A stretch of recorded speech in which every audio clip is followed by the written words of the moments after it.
The first bite of winter came on a wind that smelled of iron and ice. Eli Kerrigan felt it in the bones of his right hand, the one that had been broken by a rifle butt outside of Petersburg and had never set quite right. He paused, axe buried deep in a round of lodgepole pine, and looked north. The sky was the color of a bruised plum, the clouds heavy and low, scraping the tops of the distant peaks. Snow was coming, a lot of it. He worked with a rhythm born of solitude, each movement measured and necessary. The swing of the axe, the sharp crack of splitting wood, the grunt of effort. It was a language he understood better than words. His homestead was tucked into a high meadow, a small, sturdy cabin and a barn leaning against the granite shoulder of a mountain. It was a lonely place, and he had made it so on purpose. The war had scoured him clean of any desire for company. Men's talk was full of noise and lies. And women. Women were a different kind of trouble. A fire he had no wish to tend. Here, the only sounds were the wind, the cry of a hawk, and the steady beat of his own labor. It was enough. For 2 days, he had worked from sunup to sundown, preparing. He had stacked the woodpile high against the cabin's eastern wall, mended the leather on the tack until his fingers were raw, and checked the chinking between the logs, stuffing any gaps with a mixture of mud and dried grass. He was a man who left nothing to chance. Chance was a bullet with your name on it, a fever in the gut, a boy's face looking up at you in the moment before you pulled the trigger. Chance had no place on his land. Inside the cabin, the air was thick with the scent of pine smoke and the simmering pot of beans and salt pork that was his supper. It was a simple space, clean but bare. A stone hearth, a rough-hewn table with 2 benches, a narrow bed in the corner, and a small loft above. Shelves held tins of coffee, sacks of flour and cornmeal, and a few worn books. It was a fortress against the world, and he was its solitary king. He had everything he needed, or so he told himself in the long, silent hours after the sun went down. 50 miles east, in the small, dusty town of Redemption. Lila Miller felt the same cold wind and saw it as a judgment. It had been 4 months since her husband, the Reverend Jedediah Miller, had been taken by the lung fever. 4 months of wearing the same severe black dress, its fabric growing thin at the elbows. 4 months of enduring the looks. They came from the good women of the congregation, the ones whose hands she had held in prayer and whose children she had taught to read scripture. Now, their faces were closed to her. Their whispers followed her from the mercantile to the post office like burrs on a skirt hem. "A mournful disgrace," Martha Gable had said, her voice carrying clear across the churchyard. "A woman ought to show her grief, but then she ought to pack it away. Go home to her people. It ain't right, her staying on. A constant reminder." A reminder of what? That God was not always merciful? That a man of the cloth could be struck down as easily as any sinner? Lila knew what they truly meant. An unmarried woman, a widow with no children and no prospects, was a loose thread in the town's tight fabric. She was an inconvenience, a problem to be solved. They wanted her gone. But she had nowhere to go. Her people were in Ohio, a world away, and they had little enough to spare. Besides, a stubborn piece of her refused to be chased off. This was the last place Jedediah had lived, the last place his hand had rested on her shoulder. To leave felt like a final betrayal, like letting him die all over again. So she had held on, taking in mending, her fingers pricked and sore from sewing other people's lives back together while her own lay in tatters. But it was not enough. The whispers grew louder. The charity offered more grudgingly. Finally, desperate. She had answered the small notice posted in the mercantile. Housekeeper wanted for winter. Remote ranch, room and board. C.E. Kerrigan. The name was known in town, but the man was not a recluse, people said. A man who had seen too much of the war and wanted nothing more to do with the world. It was a fearsome prospect, but the thought of the coming winter in her small, cold room behind the church was more fearsome still. She had ridden out to his homestead the week before, a hard, 2-day journey. He had looked at her with eyes as gray and flat as a winter sky, his face a mask of indifference. He had asked few questions, and she had offered few answers. He needed someone to cook and clean. She needed a roof over her head. It was a simple, brutal transaction, stripped of all sentiment. She had moved her meager belongings into the cabin's loft 2 days ago, her heart a cold, tight knot in her chest. It was a refuge, but it did not feel like a home. While Lila was arranging her few possessions in the cramped loft, a different kind of desperation was playing out in the dark woods, miles to the south. Rose Callahan was running. She ran with a wild, panicked energy, stumbling over roots and rocks she could not see. The thin shawl she wore snagged and torn by grasping branches. The fine leather boots, part of her trousseau, were not made for this. They were scuffed and slick with mud, her feet already blistering inside them. She was a mail-order bride, sent for from a crowded tenement in New York City. The advertisement had promised a new life, a respectable husband, a home of her own in the Golden West. The man who had sent for her, Silas Croft, had seemed respectable enough in his letters, a man of property. He had written, a man who wanted a good, Christian wife to share his fortune. The man she had met was something else entirely. His eyes were small and greedy, and they had roamed over her person not with affection, but with the cold calculation of a man assessing livestock.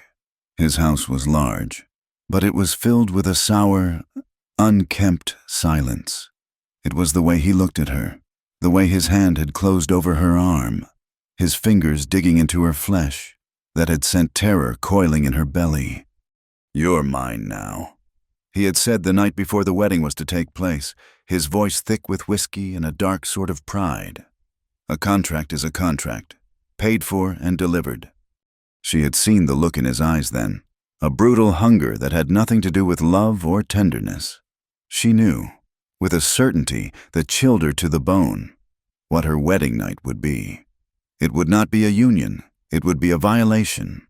So she had waited until the house was dark and still, and she had fled. She took nothing but the shawl from her shoulders and the boots on her feet. She did not know where she was going, only that she had to get away. She ran until her lungs burned and her legs trembled with exhaustion. The forest was a terrifying maze of black shapes and strange noises. Every snap of a twig was Silas coming for her. Every hoot of an owl was a cry of accusation. The cold was a living thing, creeping through her thin dress, leaching the warmth from her body.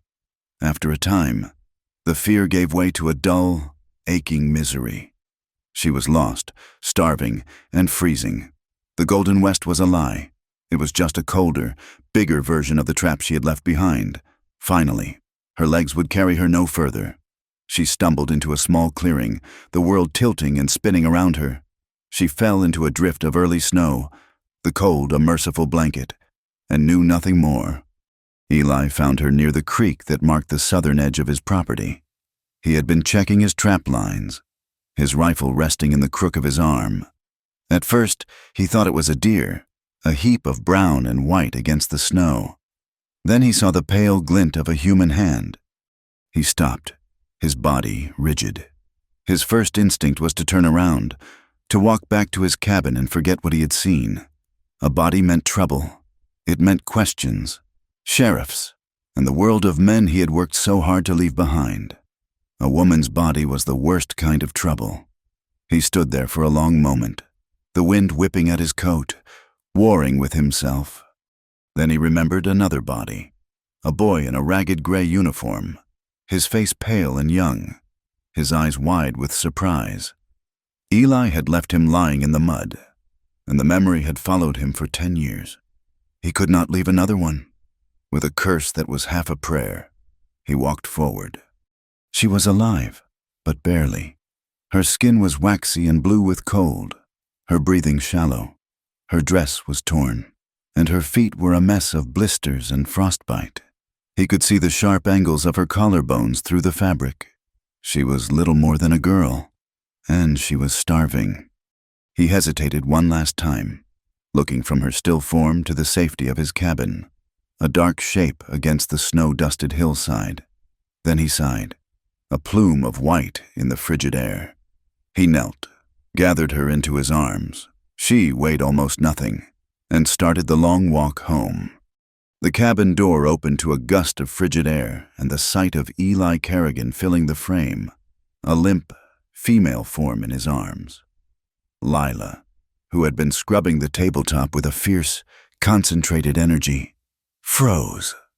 She stared, her knuckles white where she gripped the wet rag. "What is that?" she asked, her voice sharp with disbelief. Eli did not answer right away. He carried the girl to the hearth and laid her gently on the bearskin rug. He moved with a grim purpose, his face unreadable. "Found her by the creek," he said, his voice a low rumble. "Freezing." Lila approached slowly, cautiously, as if the girl were a wild animal. She took in the tattered dress, the wild, tangled hair, the bruised and frost-bitten feet. This was not a respectable woman. This was a drifter, a runaway, something broken and cast aside by the world. A jolt of pure, unadulterated shock went through her. She had traded the stifling judgment of the town for this, a remote cabin with a silent man, and now, this. "You cannot keep her here," Lila said, the words coming out colder than she intended. "We do not have enough provisions. It is not proper." Eli looked up from where he was pulling the ruined boots from the girl's feet. His gray eyes met hers, and there was no warmth in them, no compromise. "She'll die if I put her out." "We do not know who she is. She could be a thief, or worse." Lila's own life was so precarious, a fragile thing she was trying to piece back together. This girl felt like a threat, a chaotic force that would shatter everything. "She's half dead," Eli stated, as if it were the only fact that mattered. He stood and went to the shelves, returning with a tin of salve and clean rags. He began to tend to the girl's feet with a surprising gentleness, his large, calloused hands moving with a steady, practiced care. Lila watched, her arms crossed tight against her chest. She saw herself in that moment as a cold, uncharitable woman, and the thought shamed her. But she could not shake the feeling of resentment. She had come here for sanctuary, a quiet place to grieve and heal. She had not agreed to run a hospital for strays.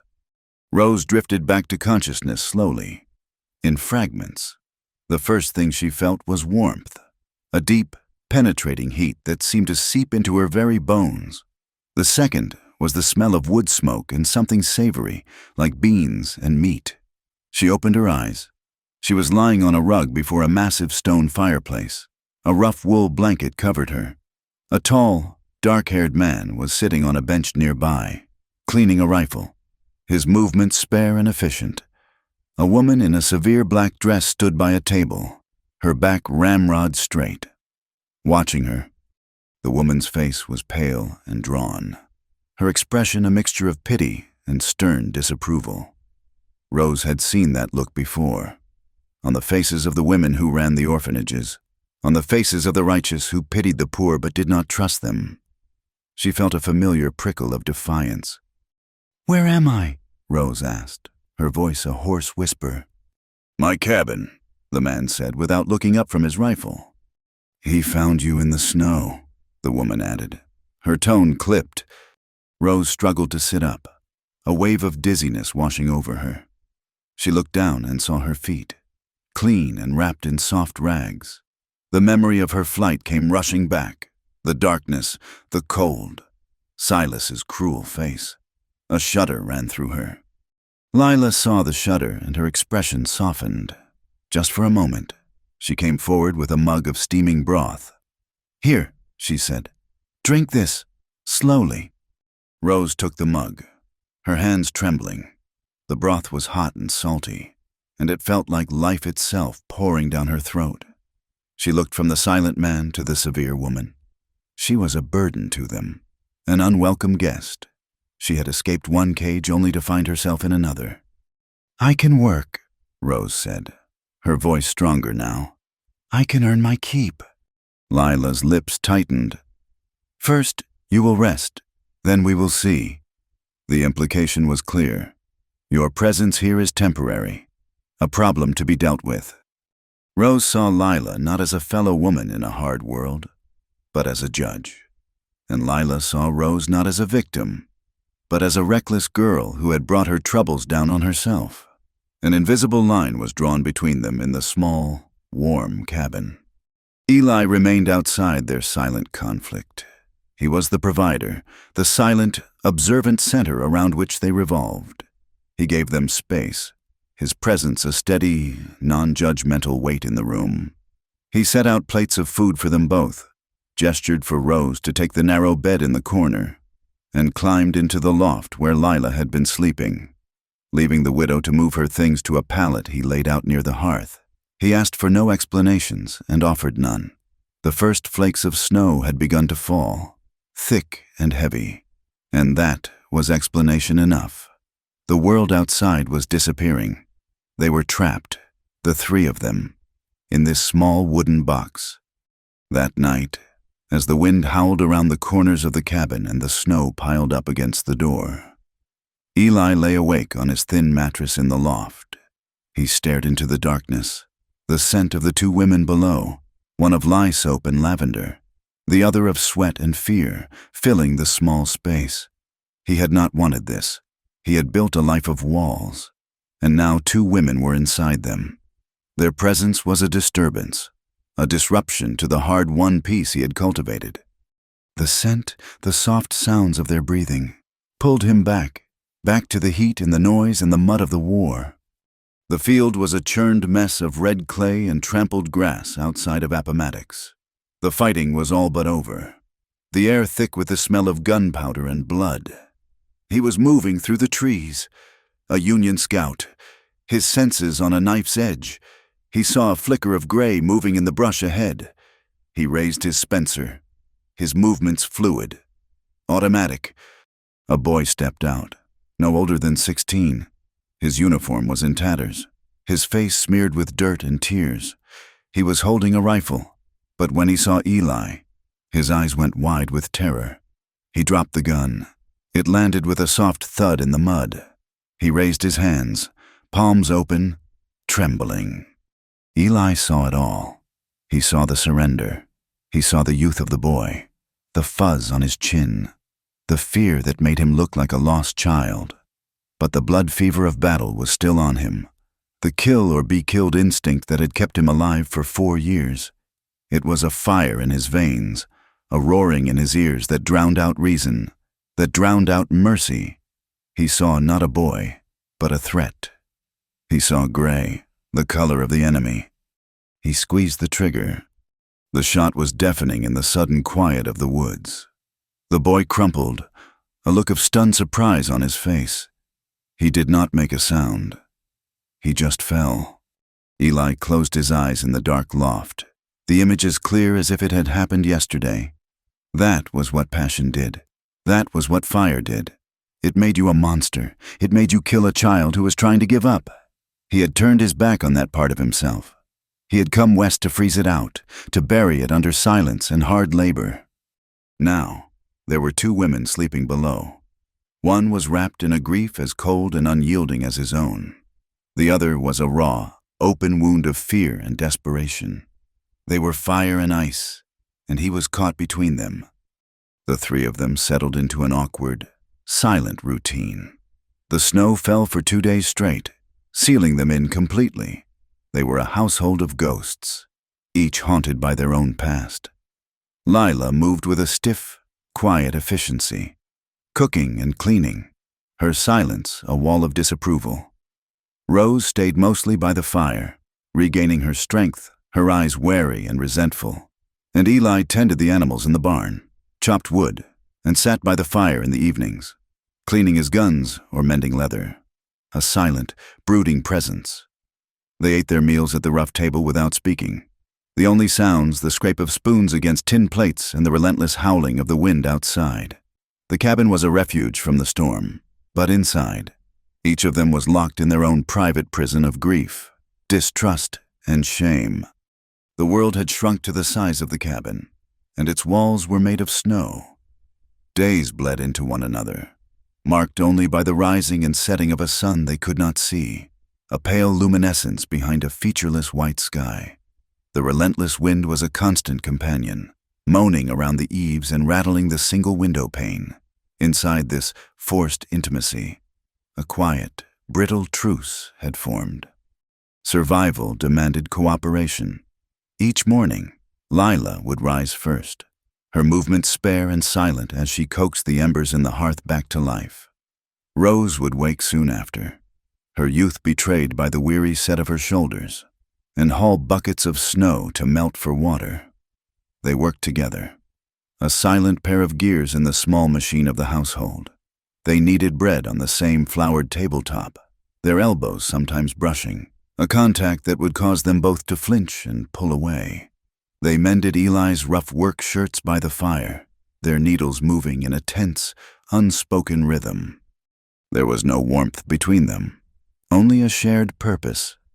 The air remained thick with a subtle, crackling tension.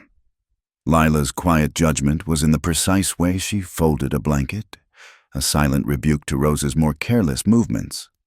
Rose's resentment was in the defiant way she would sometimes stare into the fire, ignoring a question she had clearly heard.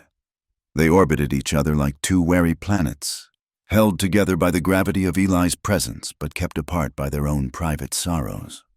One night, nearly a week into their confinement, the fragile peace was disturbed. The wind had died down to a whisper, and the silence in the cabin was deep and profound. Eli was long asleep in the loft, his steady, quiet breathing a faint sound from above. Rose, thinking she was alone in the waking world, decided to wash. She hung a blanket over a length of rope to form a crude screen, heated a kettle of water over the fire, and stripped off her worn dress. Lila was not asleep. She lay on her pallet, her eyes open in the darkness, her mind a ceaseless churn of grief and worry. She watched the flickering silhouette of the girl behind the blanket. She heard the soft splash of water, the sigh of a body finally feeling clean. Then, as Rose shifted to reach for a rag, the blanket slipped. In the dim, ruddy light of the dying fire, Lila saw her. Rose's back was turned, her skin pale and luminous, and it was scarred. Long, thin white lines crisscrossed her shoulders, old and faded. A darker, angrier mark, like a burn, puckered the skin just above her hip, and there were newer, fresher scratches from her desperate flight through the forest. They were a map of a life that had been anything but easy. Lila felt the breath catch in her throat. She had looked at this girl and seen a reckless, flighty creature, a problem that had landed on her doorstep. Now, in this unguarded moment, she saw something else entirely. She saw a survivor. She saw a pain that was not unlike her own, just shaped differently. A great shuddering wave of empathy washed over her, so powerful it felt like a physical blow. And with it came something else, something she had buried deep beneath layers of mourning clothes and scripture, a yearning. It was a strange, disorienting feeling, a ghost of a sensation in her own skin. The sight of Rose's living, breathing, wounded body had stirred a dormant part of herself, a reminder that she too was made of flesh and blood, that she had once been touched with tenderness, that her body had once known something other than the cold weight of sorrow. She felt a profound and unsettling kinship with the girl behind the screen, a recognition of a shared womanhood that was both beautiful and brutal. Shaken, Lila closed her eyes, her heart hammering against her ribs. The moment passed. Rose finished her washing, and the cabin returned to its quiet slumber. But something had shifted in Lila, a crack in the icy armor she had built around herself. Rose, for her part, felt the subtle change, though she could not name it. Lila's movement seemed less sharp, her silence less accusatory. It made Rose curious. This woman, who lived in a perpetual state of mourning, was a mystery. Her black dress was like a uniform, her silence a fortress. One evening, as the lantern cast long shadows on the walls, She decided to breach it. Eli was outside, making a final check on the animals in the barn. The women sat by the fire, the air still and quiet. "What was he like?" Rose asked, her voice soft. "Your husband, the preacher." Lila, who was darning a sock, went completely still. Her head snapped up, her eyes flashing with a cold fire that startled Rose. "That is none of your concern," Lila said, her voice low and sharp as a shard of ice. The question had pierced through her fragile composure, touching the raw, exposed nerve of her grief. She was not ready to share Jedediah, not with this stranger, this girl who represented the chaos and messiness of a world she was trying to hold at bay. Her grief was a sacred, private thing, the last piece of her husband she had left. To speak of it would be to dilute it, to offer it up for pity or judgment. Rose recoiled as if struck.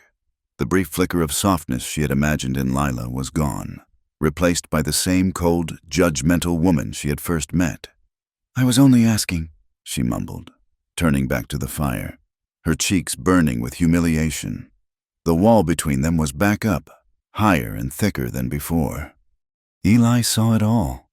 He moved through their shared space with a quiet respect that bordered on reverence, but he was not blind. His silence was not one of ignorance, but of observation. He watched Lila's hands, surprisingly strong and deft, as she kneaded dough, her face a mask of fierce concentration. He saw the way she fought to maintain her composure, the rigid set of her spine, the tightness around her mouth. He saw her sorrow, and he respected the dignity with which she carried it. He watched Rose, too. He saw the way she would sometimes stare out the window at the endless white landscape, a look of trapped desperation in her young eyes. He saw the resilience in her, the stubborn spark of life that refused to be extinguished despite whatever hardships had scarred her. When he handed one of them a plate of food or a cup of coffee, his fingers would sometimes brush against theirs, a fleeting contact that sent a jolt through the quiet air. His eyes, gray and steady, would linger for a moment longer than was necessary, a silent acknowledgement of their presence, their womanhood. He was a man who had long starved himself of warmth, and now his house was full of it, a confusing, tempting, and dangerous heat. A few nights later, the cold in the cabin was broken by a cry of pure anguish. "Jedediah!" Lila's voice, raw and desperate, tore through the silence. She was lost in a nightmare, reliving the final hours of her husband's life. She was back in their small room behind the church, the air thick with the smell of sickness. She was holding his hand, feeling the life ebb out of it, the warmth replaced by a terrifying, final coldness. She was pleading with him, with God, not to leave her alone in the darkness. From the loft above, Eli heard the cry. He was down the ladder in an instant, moving with the swift, silent grace of a predator. He crossed the floor in 2 long strides and knelt by Lila's pallet. She was thrashing, caught in the grips of the dream, her face slick with tears. He did not hesitate. He gathered her into his arms, holding her firmly, his solid presence an anchor in her sea of sorrow. "Lila," he said, his voice a low rumble close to her ear.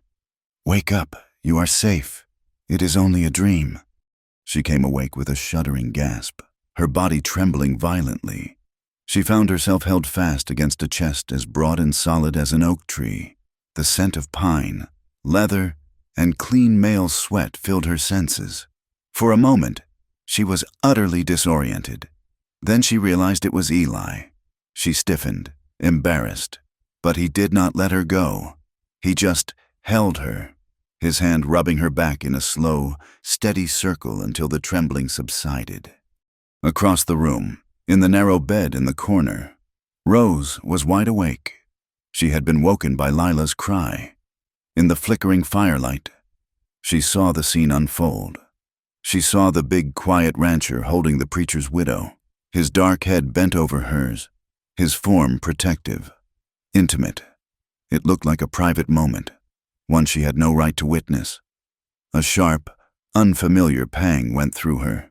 It felt like loneliness, but it had an edge to it, something that tasted of envy. She felt like a child peering through a window at a warm family scene from which she was excluded. She turned her face to the wall, pulling her rough blanket up to her chin, and shut her eyes. The next morning, the air in the cabin was thick enough to cut with a knife. Lila was mortified, her face pale and her movements stiff. She could not bring herself to look at Eli. He, in turn, had retreated back into his stoic silence, acting as if nothing had happened. But Rose had not forgotten what she had seen. Her resentment, sharpened by her perceived exclusion, had festered overnight. As she and Lila were washing the breakfast tins, Rose broke the tense silence. "You seem to have found yourself a comfort in the night," she said, her voice laced with a bitter sort of sarcasm. Lila stopped scrubbing, her knuckles white. "I do not know what you mean." "Do you not?" Rose shot back, her fear and loneliness curdling into aggression. "It seems to me you are looking to replace your preacher with a rancher. It did not take you long." The cruelty of the accusation struck Lila like a physical blow. Her face, already pale, lost all color. Her eyes filled with a mixture of shock and profound hurt. That Rose could take a moment of pure, unadulterated grief and twist it into something so ugly, so transactional, was a betrayal that cut her to the quick. She said nothing. She simply turned and walked out of the cabin into the swirling snow, pulling her thin shawl tight around her shoulders, needing to be anywhere else. The final break came with the storm. A new blizzard rolled in, even more ferocious than the last. But this time, a Chinook wind had warmed the air just enough to turn the snow on the roof to a heavy, wet slush. A steady drip began near the hearth, then another, directly over their dwindling sacks of flour and cornmeal. "The roof," Eli said, his voice grim. "It is a leak." Panic, cold and sharp, cut through the personal tensions. Losing their food stores would be a death sentence. They had no choice. They had to work together. The next hour was a blur of frantic, desperate activity. Eli, his face set in grim lines, climbed a rickety ladder to the roof, disappearing into the white fury of the storm. Inside, Lila and Rose worked as a team, their earlier animosity forgotten in the face of a common enemy. They dragged the heavy sacks of flour and beans to the driest corner of the cabin. They placed every pot and pan they had to catch the steady, maddening drips. "I need the canvas tarpaulin from the barn." Eli's voice was a faint roar over the wind. "And the hammer." Rose did not hesitate. She pulled on Eli's oversized coat and plunged into the storm, fighting her way to the barn. She returned moments later, gasping for breath, her hair and face caked with snow, the tarp clutched in her arms. "He needs this on the roof," she said to Lila.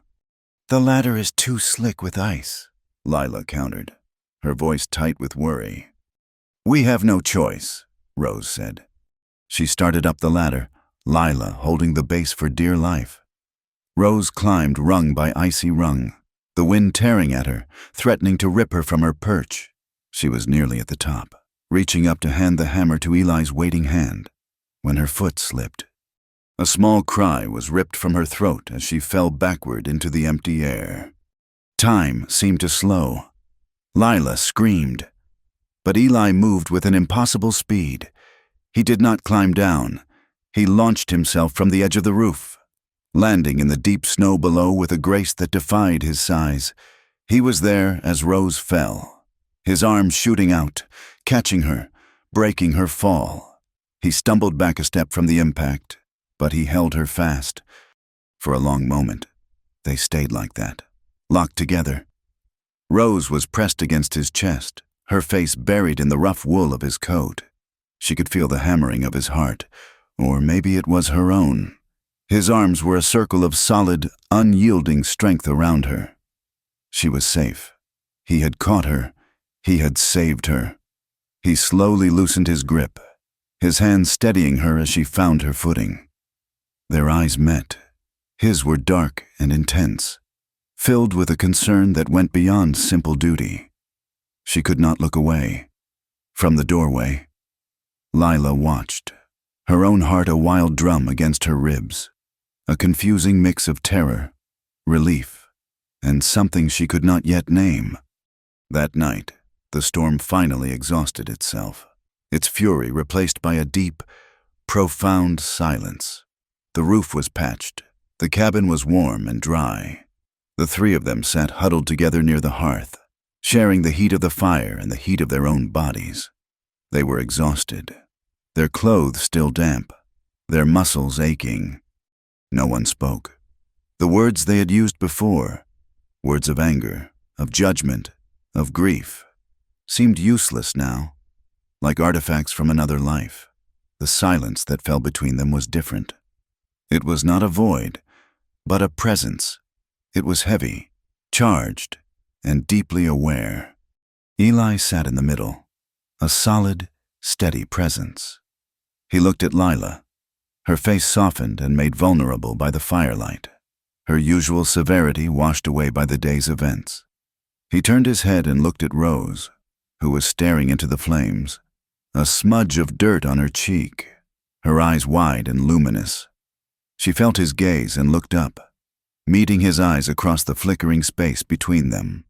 For the first time, she did not see a stranger, but a man who had held her and kept her from harm. Lila saw the look that passed between them, but she felt no sting of jealousy. She only felt the warmth of the fire, the solid presence of the man beside her, the nearness of the other woman. They had faced the storm together and had survived. They were no longer three separate, wounded souls trapped under one roof. They were something else, the physical closeness, the lingering eye contact, the shared heat in the small, quiet cabin. It was all beginning to melt the ice around their hearts, cracking the emotional walls they had so carefully constructed. The silence had shifted, and in its depths, something new and terrifying and beautiful was beginning to take root. The day after the storm, a profound quiet settled over the high meadow. The world was remade, buried under a thick, pristine blanket of white. The sky was a brilliant, aching blue, and the air so cold and clean it felt sharp in the lungs. Inside the cabin, the quiet was of a different sort. The hostility that had defined their first week together had been washed away, replaced by a fragile, humming awareness. They moved around each other with a new, hesitant grace, their glances no longer sharp with suspicion, but soft with a dawning curiosity. The change was most palpable in Rose. The near fall had shaken her to her core, but Eli's rescue had done something more. For the first time since she had fled New York, she had felt safe, truly safe. The feeling was so foreign it was disorienting, and it left her feeling raw and exposed. Late that afternoon, needing to escape the intensity of the cabin, she pulled on Eli's big coat and made her way to the barn. The air inside was warm and close, smelling of hay and animals. She found an empty stall, sank onto a pile of straw, and finally let the tears come. They were tears of terror, of relief, of a deep, aching loneliness that felt as vast as the snow outside. Lila found her there a short time later. She had come to fetch eggs, and she paused in the doorway of the stall, the sight of Rose's shaking shoulders stopping her cold. The Lila of a week ago would have turned away, seeing the display as a weakness, a messy inconvenience. But the woman who had watched Rose nearly fall to her death, who had felt the solid warmth of Eli's arms in the night, hesitated. She saw not an inconvenience, but a pain she recognized. Slowly, quietly, she entered the stall and sat down in the straw, a careful distance from the weeping girl. She did not speak for a long time. She simply sat, her presence a quiet offering of solidarity. Finally, Rose's sobs subsided into hiccuping gasps for air. "He caught me," Rose whispered to the hay-dusted floor. "I should have died. Maybe it would have been better." "Do not say that," Lila said, her voice softer than Rose had ever heard it. Life is a precious thing, no matter how hard it gets. Rose looked at her then, her eyes red-rimmed and wary. What would you know about it? You had a good husband, a man of God. You had a good life. A shadow passed over Lila's face, the old instinct to retreat, to guard her grief, rose up in her. But she looked at the tear-streaked face of the girl beside her and saw not an accuser, but a fellow traveler in a world of sorrow. She took a slow breath. "He was a good man," Lila said, her gaze turning inward, to a place of memory. "But the goodness of a man is no shield against fever. I watched him die. I held his hand while the life went out of him. 1 minute he was there, and the next, he was just gone. The people in town, they think grief is a sickness you should get over, like a cold. They do not understand. It is not a sickness. It is a missing limb. You learn to walk without it, but you are never whole again." She spoke in a low, steady voice, the words falling into the quiet of the barn like stones into a deep well. It was the first time she had spoken of it to anyone. The telling did not lessen the pain, but it seemed to loosen the tight, suffocating band around her heart. Rose listened, her own sorrow momentarily forgotten in the face of Lila's quiet devastation. She saw the truth of it in the older woman's eyes. When Lila finished, a long silence stretched between them. "I am sorry," Rose said finally, the words heartfelt. "I did not know." She wiped her eyes with the back of her hand. "The man I was supposed to marry, Silas, he was not a good man. He bought me, like a horse or a sack of flour. He told me so himself. The night I ran away, he came to my room. He had been drinking. The look in his eyes, I knew he would not wait for a preacher's blessing. He meant to hurt me, to show me I belonged to him." Her voice trembled and broke. "So I ran. I just ran." Lila's heart clenched. She looked at the scars she had seen on Rose's back in the firelight and understood their origin. She reached out, her movement hesitant, and placed a hand on Rose's arm. The touch was light, but it was the first time either of them had willingly touched the other. "You were right to run," Lila said, her voice firm with a conviction that surprised them both. "You did what you had to do to survive. There is no shame in that. There is only courage." In the warm, dusty air of the barn, a fragile bridge was built between them, woven from the threads of their shared pain. It was not friendship, not yet. It was something more elemental, a recognition. They were two different women from two different worlds, but they were both survivors of a world that was often cruel to women left on their own. From that day forward, the atmosphere in the cabin changed. The cautious truce gave way to a tentative companionship. They began to talk as they worked, their conversations small and careful at first. The weather, the dwindling food supplies, the proper way to mend a tear in wool. One evening, Lila saw Rose sitting by the fire, her brow furrowed in concentration as she stared at the words in Jedediah's old Bible, which Lila kept on the mantel. "Can you read?" Lila asked gently. Rose's face flushed with shame.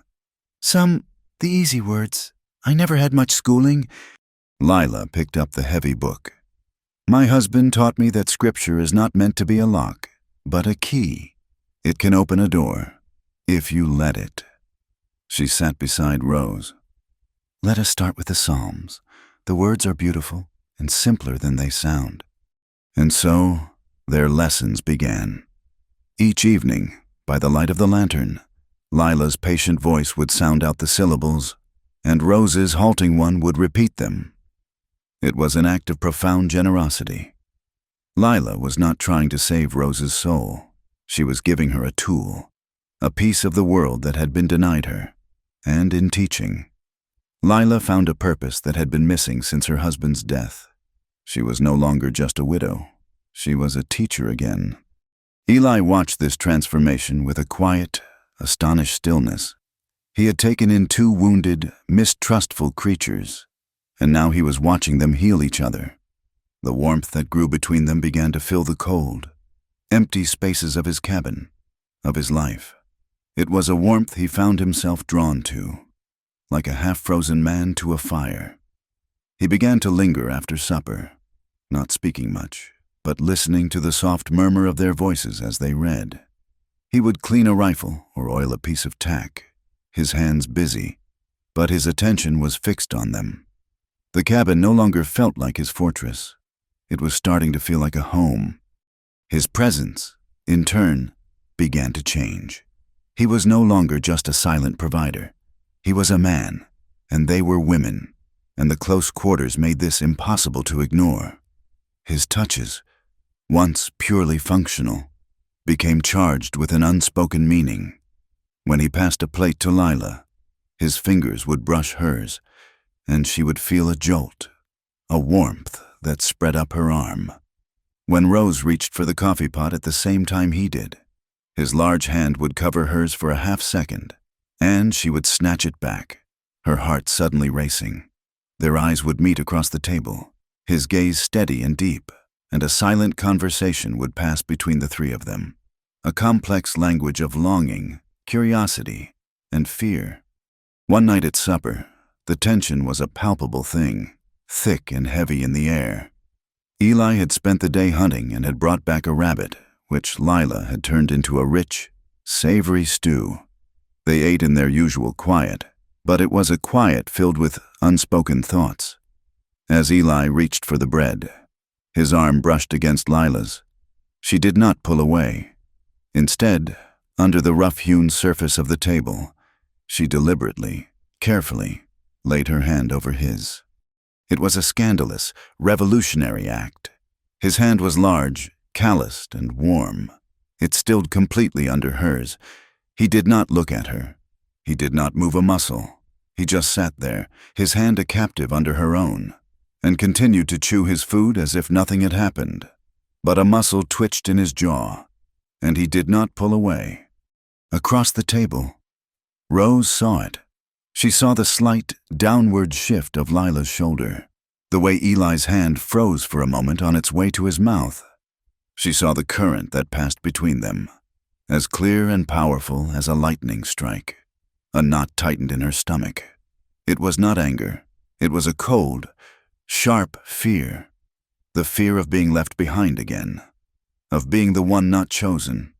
She said nothing, but from that night on, a subtle change came over her. She began to take more care with her appearance, brushing her tangled hair until it shone in the firelight, carefully mending the tears in her one good dress. And when Eli went out late to check his traps or secure the barn, she would not go to bed. She would stay up, sitting by the fire, a silent, waiting presence for when he returned. A few nights later, a soft, quiet snow began to fall, the flakes fat and lazy, drifting down in the still, cold air. Eli stood outside the cabin door, his shoulders slumped with a weariness that went deeper than physical labor. He was watching the snow, his thoughts a tangled mess. Rose, seeing him there, felt a surge of courage. She wrapped her shawl around her shoulders and stepped outside, closing the door softly behind her. They stood in silence for a moment, watching the flakes catch in the lantern light. "It is beautiful," Rose said, her voice barely a whisper. Eli grunted in agreement. "You have been kind to me," she went on, her gaze fixed on the darkness beyond the light. "You took me in. You saved me. I do not know how I will ever repay you." He turned to look at her then. Her face was pale in the moonlight, her eyes large and dark. He saw not the reckless girl he had first found, but a woman of surprising strength. "There is nothing to repay," he said, his voice rough. "You are brave, Rose, braver than you know." His words, and the raw sincerity in his voice, were like a balm on her wounded soul. She took a step closer to him. The snow fell on her hair, dusting it with silver. "I do not feel brave," she whispered. "I feel scared all the time." "Being scared and doing it anyway," he said, his eyes holding hers. "That is what brave is." They were inches apart now. The air between them was electric. He could smell the faint, clean scent of her skin. He could see the pulse beating in the hollow of her throat. A powerful, unfamiliar urge rose in him, an instinct to close the small distance between them, to feel her warmth, to silence her fear. But with it came the ghost of a boy in a gray uniform, the memory of a trigger pulled in the heat of passion. He was terrified of that fire, of the man it turned him into. With a shuddering breath that looked like a prayer in the cold air, he took a step back. The moment was broken. "It is cold," he said, his voice suddenly harsh. "We should go inside." He turned before she could see the shame and confusion on his face and went back into the cabin. From the cabin's single window, Lila had seen it all. She had seen Rose follow him out. She had watched their two dark shapes stand close together in the falling snow. She had seen them turn toward each other, had seen the intimate stillness that fell between them, and she had seen Eli pull away. She felt a strange, fierce pang in her chest. It was not jealousy, not exactly. It was a deep, aching recognition of the impossible tangle they were in. They were three lonely souls, orbiting a single flame, all of them afraid of getting burned. When Eli came back inside, his face a mask of turmoil, and climbed the ladder to the loft without a word, she knew the silence could not hold much longer. Later that night, after Rose had fallen into a restless sleep, Lila got up from her pallet. The fire had burned down to glowing embers, casting a soft, red glow over the room. She found Eli in the small, makeshift kitchen area, pouring himself a dipper of water. He was still fully dressed, and his back was to her. She walked up behind him, her bare feet making no sound on the wooden floor. He did not seem to hear her. He stood staring at the water as if it held the answers to some unanswerable question. She reached out and put her hand on his arm. He started turning to face her. His eyes were haunted in the dim light. They stood there for a heart-stopping moment, the air thick with everything that had been left unsaid. Then, driven by a force she did not understand, a mix of desperation, desire, and a profound need to break through the crushing silence, Lila rose on her toes and pressed her lips to his. His mouth was chapped and cool from the night air. For a second, he was rigid with shock. Then, with a low groan that seemed torn from the depths of his soul, his arms came around her, pulling her tight against him. He kissed her back. It was not a gentle kiss. It was hungry, desperate, filled with all the loneliness and starved affection of a man who had denied himself for a decade. It was the kiss of a drowning man reaching for air. Just as suddenly as it began, it was over. He pushed her away, not roughly, but with a sense of frantic panic. He was trembling, his breathing ragged. He stared at her, his eyes wide with a kind of terror. Without another word, he turned and practically fled up the ladder to the loft. Lila stood alone in the near darkness, her fingers pressed to her lips, her own body trembling. The three of them slept under the same roof, but no one truly slept. The air was heavy, charged with the scent of snow and wood smoke, and now, with the taste of a desperate kiss. The boundaries had not just trembled, they had begun to dissolve. The kiss had broken something, or perhaps it had built something. In the days that followed, a new and terrible tension descended upon the cabin. It was no longer the cold friction of mistrust, but the stifling heat of unspoken desire. Eli was a ghost in his own home, his guilt a palpable presence. He avoided Lila's eyes, and his kindness toward Rose became strained, self-conscious. The women, in turn, moved around him with a painful awareness. The fragile sisterhood they had built now threatened by the shadow of the man who stood between them. They were 3 points of a triangle, each aching with a silent, solitary longing. Then the sky, which had offered a brief respite of brilliant blue, turned a malevolent shade of gray. The wind rose to a shriek, and the world outside the window dissolved into a maelstrom of white. It was a true blizzard, a fist of winter intent on crushing the world. They were sealed in, not for a day or two, but for what felt like an eternity. The cabin, once a refuge, became a pressure cooker. The air grew thick with the smell of wood smoke, boiling coffee, and the electric charge of their tangled emotions. Every shared glance was fraught with meaning. Every accidental touch was a spark in a room filled with gunpowder. To escape the suffocating atmosphere, Eli retreated to the one task that offered a physical outlet for his torment: splitting wood. He worked not outside, but in the small, covered lean-to that connected the cabin to the barn, a space barely sheltered from the storm's fury. He worked with a frantic, punishing rhythm, the axe rising and falling, each crack of the wood a punctuation mark in his silent, agonized conversation with himself. He was trying to exhaust the turmoil inside him, to sweat out the memory of Lila's lips and the sight of Rose's hopeful eyes. Rose found him there, his shirt soaked through with sweat despite the biting cold, his breath coming in ragged plumes. The wind whipped stray snowflakes into the lean-to, and the rhythmic thud of the axe was the only sound besides the storm's roar. She watched him for a long moment, saw the tension in the set of his shoulders, the raw conflict in his face. She saw a man at war with himself, and her heart went out to him. "Let me help," she said, her voice raised to be heard over the wind. He stopped, the axe buried in the splitting block, and looked at her. His face was slick with sweat, his hair plastered to his forehead. His eyes were dark and stormy. "This is no work for you," he said, his voice rough. "I am stronger than I look," she insisted, stepping further into the lean-to. She was not offering out of duty, but from a deep, undeniable need to be near him, to share his burden, to feel the heat and energy radiating from him. He hesitated, then gave a curt nod. He set another round of pine on the block and handed her a smaller hatchet. She took it, her hands clumsy at first, but she watched him and learned. They worked together, the big resonant crack of his axe, followed by the sharper chop of her hatchet splitting the pieces into kindling.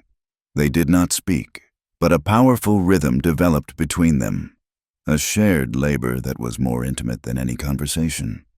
She grew tired, her arms aching, and paused to catch her breath. Eli stopped beside her, picking up a large, stubborn piece of wood. "This one needs two," he said. He positioned the axe blade on a crack in the log. "Hold it steady."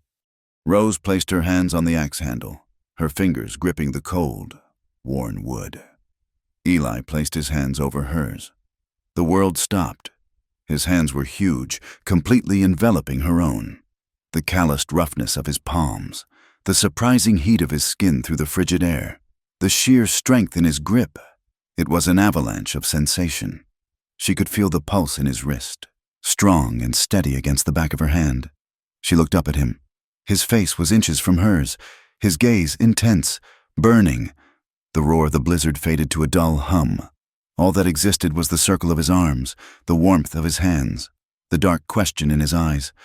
Both of them froze, breathless, trapped in a moment that was as terrifying as it was beautiful. It was a promise and a warning, and neither of them knew which to heed. That night, the tension in the cabin was a living thing.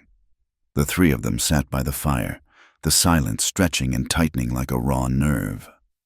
Eli stared into the flames, his face a grim mask, his thoughts 1,000 miles away. Rose kept stealing glances at him, her cheeks flushed with the memory of the afternoon. Lila watched them both, and a cold, quiet despair settled in her heart. She had felt his kiss, a desperate, hungry claiming. But she had also seen the way he looked at Rose, a look of protective tenderness that he had never once given her. She felt herself being erased, her own quiet, steady presence no match for the girl's vibrant, wounded youth. Later, after Rose had retreated to her bed, feigning a sleep she could not find, Lila found Eli still by the fire. He had not moved, a solitary statue carved from guilt and confusion. She came and stood behind him, her resolve hardening. She would not be a ghost. She would not be ignored. She reached out and pressed her hand flat against his chest, over his heart. She felt the frantic, heavy beat of it beneath her palm. He started at her touch, his head snapping up to look at her. He leaned into her hand, a small, involuntary movement, his eyes closing for a heart-stopping second. It was a surrender, an admission of his own need. A flicker of hope ignited in Lila's chest. He was hers. That kiss had meant something. But then his lips parted, and a single, whispered word escaped. A breath of sound meant only for himself. Rose. It was not a call, but a sigh. A name spoken in a moment of profound confusion. A tangle of duty, desire, and a deep, protective instinct. He was not choosing Rose over Lila. He was simply lost. His heart pulled in two directions at once, but Lila did not hear the confusion. She heard only the name, and it was not hers. The hope in her chest died, turning to ash. She pulled her hand back as if his skin had burned her. She did not say a word. There was nothing to say. Without a backward glance, she walked to her pallet, lay down with her back to him, and pulled her blanket up to her ears, shutting out the sound of his ragged breathing, shutting out the world. The next morning broke gray and oppressive. The storm had not lessened its fury. A forced, brittle politeness governed their breakfast. But as soon as Eli had pulled on his coat and escaped to the relative peace of the barn, the fragile dam of silence broke. It was Lila who spoke first.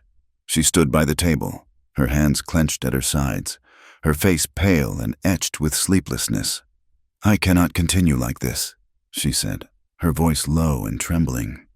Rose looked up from the tin she was scrubbing. She knew, instantly, what Lila meant. "Like what?" she asked, though the question was a lie. "Like a guest in my own life," Lila said, her voice gaining a sharp edge of pain. "Waiting to see which way the wind will blow. Waiting to see who he will choose." "Choose?" Rose stood up, her own fear making her defensive. "He saved my life. I owe him a debt, that is all." "Do not lie to me," Lila's voice cracked. "And do not lie to yourself. I see how you look at him, and I know how he looks at you. I saw you with him yesterday. In the snow." She took a ragged breath. "I will not be the one cast aside. I will not be the poor, pitiable widow left to fend for herself when the thaw comes. I have had enough of that to last a lifetime." The raw pain in Lila's voice cut through Rose's defensiveness. She saw not an adversary, but a woman as terrified as she was. "And I will not be a replacement," Rose countered, her own voice thick with unshed tears. "A second choice, something he settled for because he felt pity. I ran from a man who thought he owned me. I will not trade one cage for another, waiting for a man to decide my worth." They faced each other across the small, warm room, their anger dissolving into a shared, heartbreaking sorrow. This was not a fight for a man. It was a fight for a home, for a place to be safe, for a future that was not defined by loneliness and fear. And they both wanted it in the same small cabin, with the same quiet, tormented man. They had become sisters, and now they were rivals, and the paradox was tearing them both apart. "So what are we to do?" Rose whispered, the fight gone out of her. Lila shook her head, her eyes shining with tears. "I do not know." From the doorway to the lean-to, Eli stood, his hand frozen on the latch. He had come back for a whetstone and had heard it all. Every word had been a blow to his gut. He had been so consumed by his own guilt, his own war-torn past, that he had not fully seen the war he was creating in the present. He had offered them shelter, but he had given them a battlefield. He saw them not as rivals, but as two women he had deeply, terribly wronged. He stepped into the room. They both turned, their tear-streaked faces registering shock at his presence. He felt a hot wave of shame wash over him. He, who had run from the world to avoid causing harm, had created a world of pain in his own home. "Do not," he began, his voice hoarse. and he had to stop to clear his throat. "Do not do this! This is not your fault! It is mine!" He walked to the table and sank onto the bench, running a hand through his dark hair. He looked from one to the other, his gray eyes filled with a torment that dwarfed their own.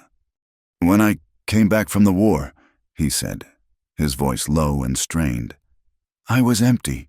I saw things, did things, that scoured me clean of any feeling. I wanted only silence. I thought love, passion, all of it, was a fire that only destroys. So I built walls. And then you came." He looked at Lila.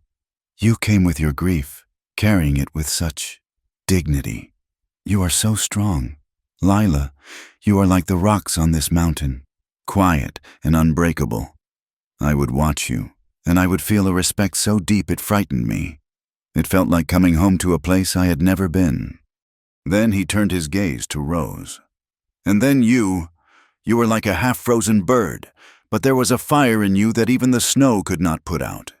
You have been hurt, but you refuse to be broken. You fight for your life, for your place. You are brave in a way I have forgotten how to be. You make me feel that perhaps the world is not all ashes and dust." He looked down at his own large, empty hands on the table. "I did not want to feel anything for either of you, but I do. I have come to love you both, for your strength, for your gentleness, for the broken pieces you are not afraid to show. And I am ashamed, because I have nothing to offer you but this mess, this pain. I am sorry. I am so sorry for the hurt I have caused." The cabin was utterly silent, save for the howl of the wind outside. Eli's confession, so raw and honest, hung in the air between them. He had not chosen. He had simply told the truth. Rose stared at him, her heart aching with the beauty and the tragedy of his words. He had seen her. He had seen them both, completely and truly. In that moment of shared, painful honesty, the rivalry, the jealousy, it all melted away. There was only the truth of their impossible situation. She looked at Lila, at her pale, tear-stained face, and she was overwhelmed by a wave of pure, unadulterated empathy. They were not two women fighting over a man. They were three people trapped in a heartbreakingly beautiful love story. Moved by an impulse she did not understand, an urge to comfort, to connect, to seal this moment of raw truth. Rose stepped forward. She closed the space between herself and Lila, gently took the older woman's face in her hands, and kissed her. It was not a kiss of passion, but of profound tenderness. It was soft, hesitant, and tasted of salt and sorrow. It was a kiss that said, "I see you. I am with you. Your pain is my pain." Lila was frozen in shock. Her entire body went rigid, but as Rose pulled back, her eyes shining, Lila did not recoil in anger or disgust. She was shaken to her very foundations, but in the depths of her soul, she understood the gesture for what it was, an act of grace. That night, the storm began to wane. The wind's shriek softened to a mournful moan. By the fire, the three of them sat closer than ever before. The air was no longer thick with tension, but clear and still with a fragile, terrifying honesty. There were no more secrets to hide behind. Eli looked at Lila, then at Rose. He slowly, deliberately, reached out his left hand and took Lila's. She did not resist. Her fingers curled around his. Then, he reached out his right hand and took Rose's. Her smaller hand trembled but held fast. He held them both, the three of them connected, a circuit of shared warmth against the cold. In the flickering light, in a moment of aching, unbearable need, Lila leaned in first, her eyes closing as she met his lips. The kiss was not desperate like before. It was a quiet question, a tender acceptance. Then she pulled back, and it was Rose's turn. Rose leaned forward, and her kiss was a whisper of hope, a promise of courage. The kisses were exchanged, tender, hesitant, longing. It was not a resolution, but a beginning. The emotional and physical union had started, not in a rush of passion, but in a slow, reverent, and profoundly healing ceremony of their own making. Outside, the last snowflakes drifted down. The blizzard passed, and in the quiet cabin, hemmed in by a world of white, the three of them emerged, irrevocably changed. The blizzard broke as if a spell had been snapped. One morning they awoke not to the howl of the wind, but to a silence so profound it seemed to have weight. The world outside the window was a place reborn, scoured clean and glittering under a sun of impossible brightness. Inside the cabin, the storm had passed as well. A new, tender quiet had taken root, a language of soft glances, shared smiles, and the gentle brush of hands as they worked. They had confessed their brokenness, and in doing so, had found a fragile kind of wholeness. This newfound peace was a delicate thing, a thin sheet of ice over a deep river. They cherished it. The days that followed were filled with a quiet, domestic bliss that none of them had ever known. They worked together to dig paths through the massive drifts, their laughter echoing in the crisp, clean air. In the evenings, they would sit by the fire, Lila and Rose with their reading, Eli carving a piece of wood. The three of them wrapped in a comfortable silence that was no longer empty, but full. It was a taste of a life they had not dared to dream of, and it was intoxicating. But the thaw that melted the snows also reconnected them to the world they had forgotten. Nearly 2 weeks after the blizzard, a lone trapper, making his way down from the high country, saw the smoke from their chimney. He stopped for a cup of coffee and a hot meal, his eyes wide with curiosity at the sight of 2 women in the reclusive Eli Kerrigan's cabin. He was a friendly man, full of trail news, and when he left the next morning, he carried their story with him.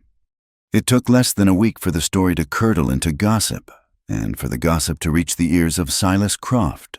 The news that his runaway bride was alive and well, shacked up with some half-wild rancher in the mountains, ignited his fury and his pride. He went to the sheriff, not as a jilted suitor, but as a man whose contract had been violated, whose property had been stolen. The world arrived on their doorstep on a day when the first green shoots were beginning to push through the muddy earth. They came as a posse of 4. Sheriff Brody, a weary man who looked as though he would rather be anywhere else, 2 grim-faced deputies, and Silas Croft, his face flushed with a righteous, ugly anger. They saw them coming from a long way off, 4 dark figures on horseback against the vast white and brown of the landscape. A cold dread settled in the cabin. Rose's face went white as a sheet. "It is him," she whispered, her hands flying to her throat. "Silas."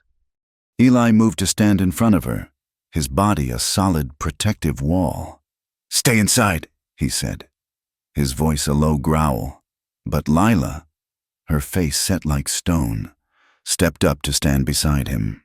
They met the riders at the edge of the porch, a silent, defiant front. "Kerrigan," Sheriff Brody said, tipping his hat with a distinct lack of enthusiasm. "We have come on account of a complaint from Mr. Croft here. He says you are harboring his bride-to-be." Silas Croft spurred his horse forward, his small eyes fixing on Rose, who was visible now, trembling in the doorway. "There she is," he spat. "The little thief. Get your things. You are coming back with me. A contract is a contract." "She is not going anywhere," Eli said, his voice flat and cold as a river stone. "That is not for you to decide," Silas sneered. "She belongs to me. I paid her passage." It was Lila who spoke, her voice ringing out in the clear mountain air, sharp and strong and utterly unexpected. "You are mistaken, Mr. Croft," she said, stepping forward so that she partially blocked Silas's view of Rose. "This woman is not your property." "And who are you to say?" Silas demanded, his face purpling with rage. Lila looked him dead in the eye, her gaze unwavering. The lie came to her then, fully formed, a shield forged in the fires of their shared love and desperation. "I am this man's housekeeper," she said clearly. "And that woman," she nodded toward Rose, "is my husband's wife." The silence that followed was absolute. The deputies shifted uncomfortably in their saddles. Sheriff Brody's eyebrows shot up. Silas Croft looked as if he had been slapped. Eli did not move a muscle, but he turned his head just enough to look at Lila. His eyes filled with a stunned, profound gratitude. "That is a lie," Silas finally roared. "Are you calling the preacher's widow a liar?" Lila asked, her voice dangerously quiet. Her reputation, the very thing that had been a burden in the town, was now her weapon. The sheriff sighed, rubbing a hand over his tired face. This was getting more complicated than he had bargained for. He dismounted, walking toward the porch. "Eli," he said, keeping his voice low, "what is the truth of this? The whole town knows you are not a marrying man." Eli looked from Lila's defiant face to Rose's terrified one. He knew the law was on Croft's side. A contract for a mail-order bride was a binding thing. But he would die before he let that man lay a hand on Rose. "The truth," Eli said, his voice heavy, "is that this has gone on long enough. I will marry her, officially, right now. If you will stand as witness, I will pay Mr. Croft for his troubles. For the price of her passage, I will make it right." It was a desperate gambit, an attempt to appease the world with its own cold logic of contracts and payments. For a long moment, the sheriff considered it. He looked at Silas's ugly, determined face, and then at the three people standing on the porch, a strange, fierce unit bound by something he could not name. "The town council will not like it," he said finally, "but they will accept it. On one condition." He paused, his gaze hardening. "The girl has broken a legal contract and made a fool of Mr. Croft. The town's reputation is at stake. You can marry her, but when the spring thaw is complete and the passes are clear, she has to leave. You have to send her away." The words fell like axe blows. Send her away. It was a death sentence, a promise of a future that was just as bleak and lonely as the past had been. They stood there, stunned, as the sheriff laid out the cruel logic of the town's justice. They could have a marriage, but they could not have a life. They could have a name, but they could not have a home. There was no choice. They agreed. The posse rode away, leaving behind a silence that was heavier and more desolate than any storm. The three of them returned to the cabin, the victory tasting like ash in their mouths. They had saved Rose from Silas, but they had lost her to the world. The next day, Eli began building the second cabin. He chose a spot on a small rise a few hundred yards from the first, a place where it would be clearly visible. It was a lie built of logs and mud, a false promise of separation for the benefit of any watching eyes from town. Every swing of his axe was an act of penance, every notch he cut in the wood a mark of their defeat. The sound of his labor echoed through the valley, a constant, mournful reminder of the clock that was now ticking down the days of their life together. The strain of it all, the constant fear and the crushing weight of the town's decree, took its toll. It was Lila who fell first. It started as a chill, a weariness in her bones that she tried to ignore. But within a day, it had blossomed into a raging fever. She was plunged back into the nightmare of her husband's last days, her mind filled with delirious visions, her body alternating between bone-rattling chills and a consuming fire. Rose became her tireless nurse. The roles were now completely reversed. She was the strong one, the caregiver. She bathed Lila's burning forehead with cool cloths, forced sips of water and broth between her cracked lips, and sat by her pallet through the long nights, her hand a constant, reassuring presence on Lila's arm. She saw in Lila's delirium her own fears reflected back at her, the terror of being abandoned, of being left alone to face the world. She fought for Lila's life as if it were her own. Eli, meanwhile, was pushed to the brink of his own endurance. He tended the ranch alone, his work doubled by the coming of spring.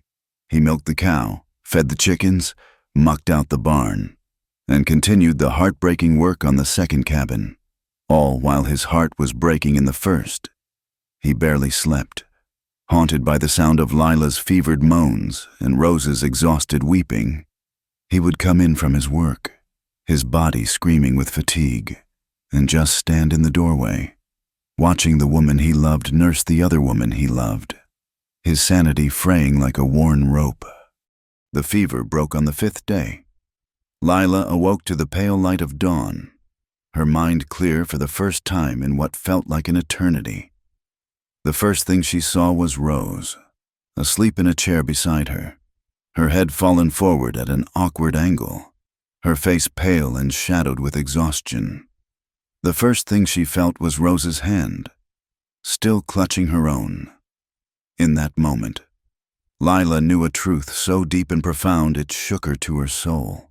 The love she felt for Eli was a powerful, consuming thing, but the love she felt for this girl, this sister of her heart, was just as real, just as vital. To have one without the other would be to live a life that was only half whole. When she had regained some of her strength, they finally spoke of it. The 3 of them were gathered around the table, the sound of the axe from the hill blessedly silent for the first time in a week.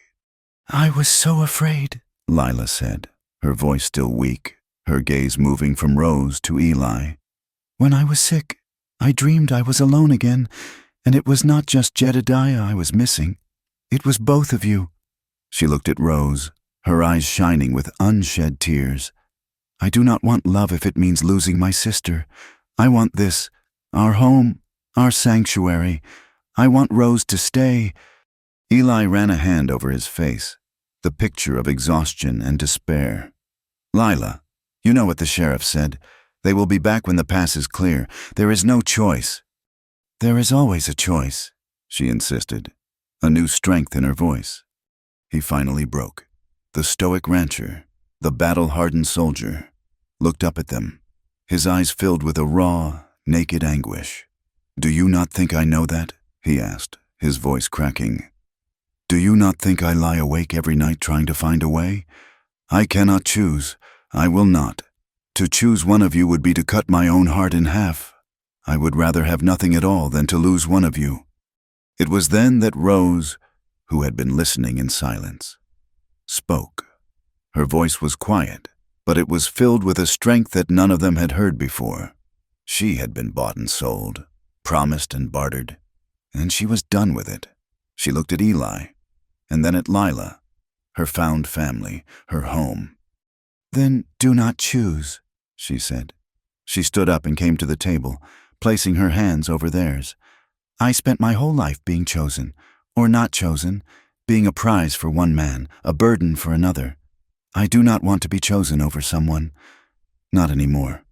I want to be chosen alongside." She looked directly at Lila, her eyes fierce and clear. "And I want my sister." Her words hung in the air. A revolutionary declaration. It was the answer. The only answer. It was not a choice between 2, but a choice of 3. A choice to reject the world's rules and make their own. A great shuddering sigh escaped Eli. It was the sound of a man surrendering to a truth he had been fighting for too long.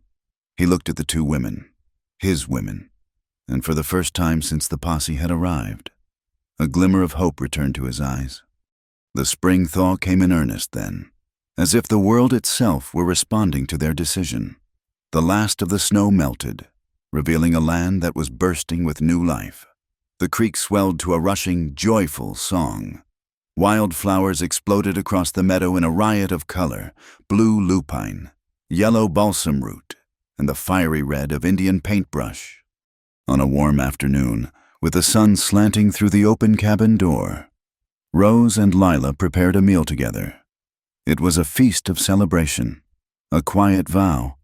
They made fresh bread, opened a precious tin of peaches, and roasted a chicken Eli had brought down from the high rocks. As they worked side by side, they made a pact.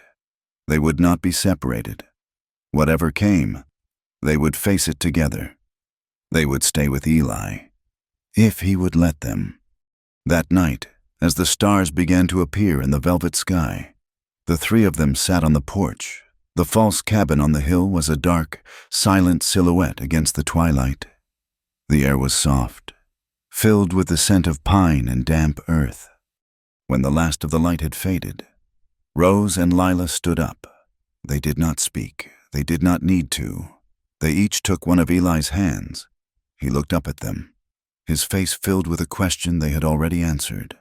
He stood, and they guided him inside, back into the warmth and the soft lantern light of the cabin that was no longer his, or hers, but theirs. They led him to the narrow bed in the corner, the one that had once been just for Rose. There were no more pallets on the floor, no more divisions. There was only one bed. The love that followed was as quiet and as powerful as the turning of the earth. It was unashamed, a deeply tender and emotionally raw exploration of the heart's most sacred territory.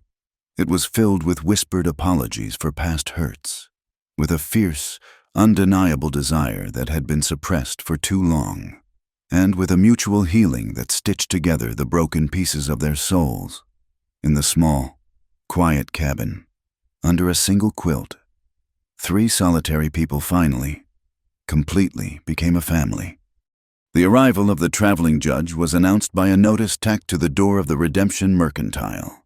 It was a simple fact, a necessary cog in the machinery of law and order in the territory. But for the 3 people on the mountain homestead, it was a thunderclap.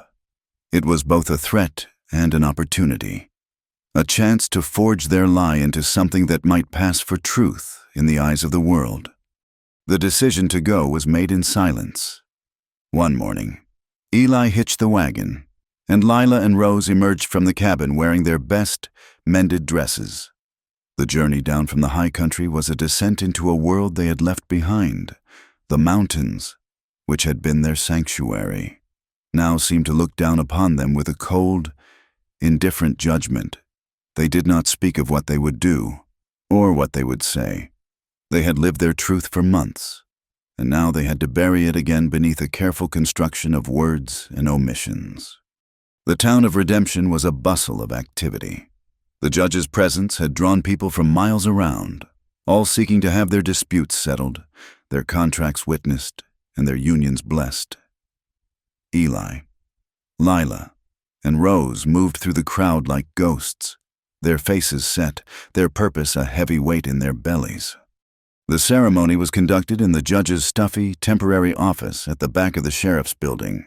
Judge Miller was a portly man with a weary face, eager to get through his docket and move on to the next town. He looked at the papers Sheriff Brody had prepared. Eli Kerrigan and Lila Miller, he read, peering at them over his spectacles. The widow Miller. A good, respectable match. He looked at Eli. It is good to see a man settle down. Then his gaze fell upon Rose, who stood a little behind them, her hands clasped tightly in front of her. And I see you have already started your family. This is your other wife. The question, born of a weary man's tired attempt at a joke and the confusing story he had heard, hung in the air. Rose's heart stopped. Eli's jaw tightened, but Lila, calm and steady as the mountain itself, simply smiled a small, sad smile. Rose is family, Your Honor, she said, her voice smooth and even. She helps me. My husband is a good man, but his homestead is a lonely place. The judge nodded, accepting the answer without question. It fit a narrative he understood.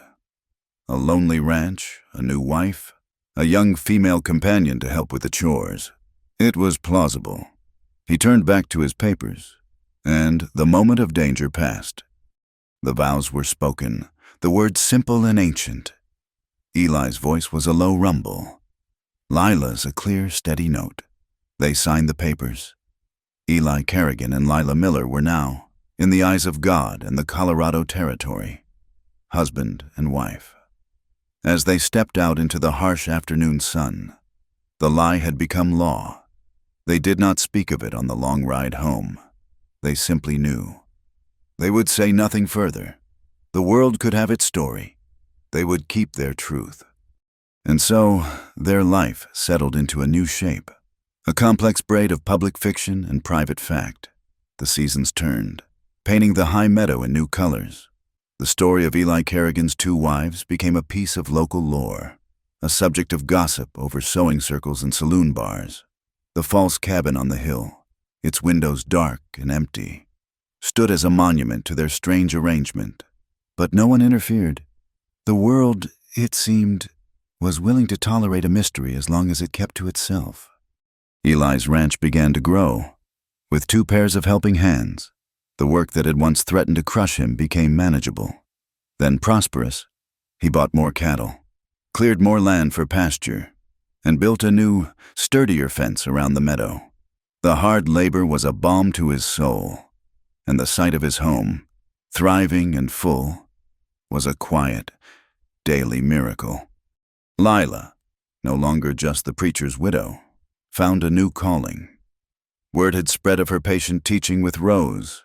Soon, ranchers from neighboring valleys began to send their children to her, riding for miles for a few precious hours of learning each week.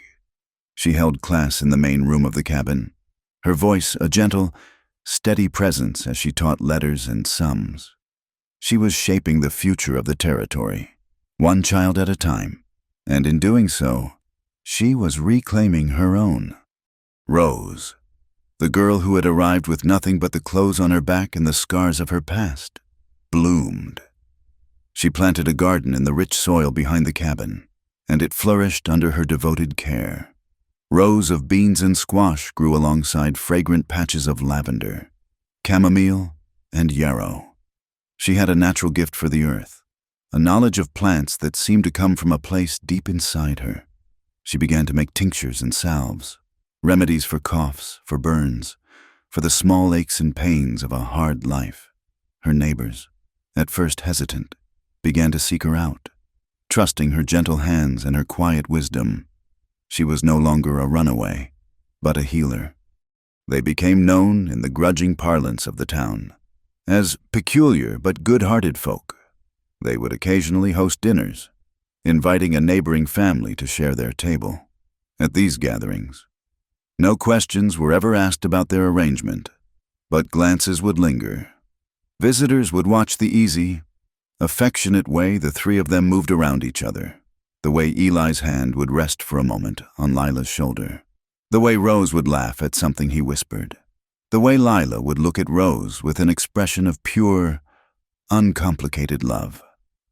It was a language the visitors did not understand, but they could not deny the peace that filled the small cabin. Their public life was one of quiet industry and careful boundaries, but at night, after the work was done and the world was shut out, their true life would begin. The 3 of them would share the warmth of the fire, and later, the warmth of their bed. They lay together under quilts stitched by Lila's own hands, each patch a piece of a saved dress or a worn-out shirt, a map of their history. Here, in the darkness, there were no lies. There was only the comfort of a body pressed close, a hand to hold in the night, the soft sound of breathing that meant you were not alone. Their love was a quiet, sacred thing, a fragile sanctuary built against the harshness of the world. This sanctuary was breached one day in late autumn by the arrival of the mail carrier. He brought with him a letter, its envelope smudged from a long journey, addressed in a delicate, unfamiliar hand to Miss Rose Callahan. It was from her sister, Sarah, in New York. Rose's hands trembled as she opened it. It had been years since she had heard from her only living relative. The letter was full of news of the city, of worries for Rose's safety, and a final, fateful request. Sarah had saved a little money. She wanted to come for a visit, to see for herself that Rose was safe and well, to meet the man she had married. The past had returned. The world they had so carefully kept at bay was now asking to be let in. That night, a familiar tension returned to the cabin. The letter lay on the table between them, a white flag from a foreign land. "You must write her back," Lila said, her voice tight. "Tell her it is not a good time. Tell her the passes will soon be closed for winter." "Lie, you mean?" Rose said, her voice hollow. She looked at Eli. "We could do that. We are good at lying." Eli stared into the fire, his face grim. It is your sister, Rose, family. It is not the same as lying to the town." He was right. This was different. This was an intimacy that their carefully constructed fiction could not withstand. "What if she comes?" Rose whispered, the fear she thought she had conquered rising up again. "What will she think? She will be horrified. She will try to make me leave. She will say this is a sin." "Then we will not let her come," Lila said, her voice fierce with a protective instinct. But Rose shook her head. A new resolve was hardening in her eyes. She looked at the two people who were her whole world, at the home they had built not of logs, but of love and shared pain. "No," she said. "I have spent my whole life hiding in the city, hiding from Silas, hiding who we are from this town. I will not hide from my own sister. I will not lie about the only true and good thing that has ever happened to me." She took a deep breath, her gaze moving from Lila to Eli, asking a silent, momentous question. "We have to tell her the truth." They faced the decision together, as they had faced everything. The choice to hide was the choice to be afraid, to live in the shadows, to admit that their love was something to be ashamed of. The choice to tell the truth was a choice to be whole. "All right," Eli said, his voice a low rumble of assent. "We tell the truth." Lila, her face a mixture of fear and pride, nodded. "Together." Rose's sister, Sarah, arrived in the early summer of the following year. She was a small, pale woman, her city clothes looking flimsy and out of place against the rugged backdrop of the mountains. She was swallowed whole by the vastness of the landscape, her eyes wide with a mixture of awe and apprehension. When the wagon pulled up to the cabin, and she saw not one, but two women emerge onto the porch alongside the big, quiet man she assumed was her brother-in-law. Her face was a mask of polite confusion. The truth was not revealed in a single, dramatic confession. It was revealed in the living of it. Sarah watched as Lila and Eli moved with the quiet intimacy of a long-married couple. But she also saw the way Rose and Eli would share a private smile, the way Rose's hand would find his as they walked back from the barn. She saw the way Lila and Rose would work together in the garden, their heads bent close in conversation, their movements a mirror of each other. She saw three people in a relationship that had no name, a love that fit no category she had ever known. She was shocked, and her city-bred morality was deeply offended. One afternoon, she found Rose alone by the creek, washing vegetables for their supper. "Rosie," she said, her voice trembling with a mixture of concern and disapproval. "What is this? What is this life you are living? It is not right. It is not natural. People will talk. It is a scandal." Rose did not get defensive. She simply turned from her work and looked at her sister, and her eyes were filled with a profound and unshakable peace. "Do they talk, Sarah?" she asked gently. "Or are you the one who is talking?" Sarah faltered. "I am worried for you, for your soul." "You do not need to worry," Rose said, her voice soft but firm. "Look at me." She held out her hands, strong and capable, and stained with the good dirt of her garden. "When I was with you in New York, was I safe? When I was in the house of Silas Croft, was I safe?" She shook her head. "I have been hungry, and I have been afraid. I have been treated like property, and I have been hunted like an animal. I have never been safe." She took her sister's hand, her gaze direct and full of a love that asked for nothing but understanding. "Look at me now, Sarah. Look into my eyes and tell me what you see." Sarah looked. She saw past the shocking arrangement, past the strangeness of it all, and she saw what Rose had asked her to see. She saw a light in her sister's eyes she had never seen before, not the frantic, hunted look of a tenement girl, but the calm, steady glow of a woman who was deeply, truly, and unconditionally loved. The woman standing before her was not just a survivor, she was thriving. Tears welled in Sarah's eyes, tears of confusion and relief and a dawning, difficult acceptance. She squeezed her sister's hand. Whatever this is, she whispered, her voice choked with emotion. it is the first time I have seen you safe. The final scene of their story was not one of great drama, but of immense, quiet beauty. It was a spring sunrise. A few years later, the ranch was glowing in the early morning light, a testament to years of hard work and shared love. The false cabin on the hill had long since been dismantled. Its logs used to build a bigger, sturdier barn in the meadow, which was once again awash in the vibrant colors of wildflowers. Lila, Rose, and Eli stood together. They watched the sun crest the eastern peaks, painting the sky in shades of rose and gold. Eli stood in the middle, with Lila on one side and Rose on the other. He reached for their hands, his large, calloused grip a familiar comfort, their fingers intertwined, a braid of 3 lives woven into a single, unbreakable cord. They stood there for a long time, not speaking, simply being. The world was waking up around them, and they were a part of it, rooted in the land and in each other, finally, completely whole. Thank you for being part of our story today. We would love for you to comment with where you are listening from to connect with fellow fans. And we invite you to subscribe to the From Wild West channel to share your thoughts.